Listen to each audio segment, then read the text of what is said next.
কি এই insulin plant, সত্যি কি এতে সুগার কমে? এই প্রশ্ন আজকাল সবাই করে থাকে।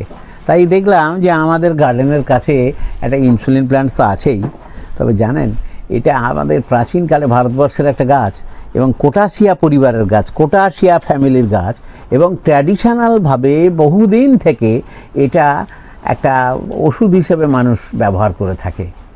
কি কাজে লাগে এই ওষুধ? তাই বলি এই ওষুধ ব্লাড সুগারটাকে কমিয়ে দেওয়ার কাজ করে, কিন্তু যারা ডায়াবেটিক পেশেন্ট তারা যেন দুমদাম এটা খাবেন না। তারা ডক্টরসের সঙ্গে কথা বলে তারা যে ওষুধ খান তার সঙ্গে এটা মিলিয়ে যদি আপনারা খেতে পারেন, নিশ্চয়ই এটা ব্লাড সুগার নিচের দিকে নামিয়ে দেওয়ার একটা এজেন্ট।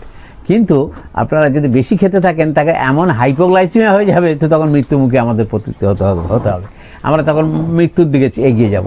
সেটা করবেন না। সুতরাং এই কোটাসিয়া পরিবারের গাছটিকে অত্যন্ত যত্ন করে আমাদের চিনে রাখতে হবে। আমাদের প্রাচীনকালে যে ব্যবস্থাটা ছিল, প্রত্যেক দিন দুবেলা দুটো করে পাতা চিবিয়ে খেলে অত্যন্ত ভালো কাজ করে। সুতরাং ব্লাড সুগার ছাড়া, কমানো ছাড়া এর আরও একটা গুণ আছে, ডাইজেশনে প্রচুর কাজ করে। এছাড়া এটা অ্যান্টিঅক্সিডেন্টে ভরপুর। সুতরাং এটা নিশ্চয়ই আমরা ব্যবহার করতে পারি, চাষের সঙ্গে এটাকে ব্যবহার করতে পারি। দেখেন সুন্দর পাতা, এই একটা পাতা নিয়ে আমি মর্নিং ওয়াকে করার সময় দুটি পাতা এরকম করে চিবিয়ে খেয়ে নিলাম।